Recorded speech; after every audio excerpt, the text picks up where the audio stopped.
റസൂലുള്ള പറഞ്ഞു, ഖദീജ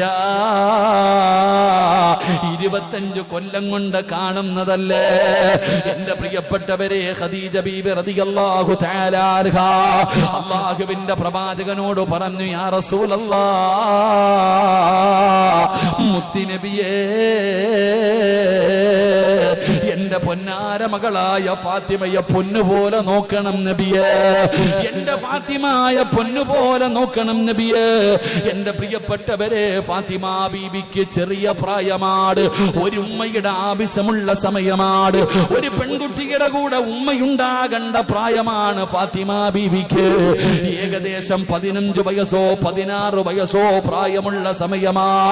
അപ്പോഴാണ് ഖദീജ ബീബി റളിയല്ലാഹു തആല അൻഹ ഫാത്തിമ എന്ന പൊന്നാര മകളെ കെട്ടിപ്പിടിച്ചിട്ട് അല്ലാഹുവിന്റെ റസൂലിന്റെ കയ്യിൽ കൊടുത്തിട്ട് പറഞ്ഞു, എന്റെ മകളെ വേദനിപ്പിക്കരുത്.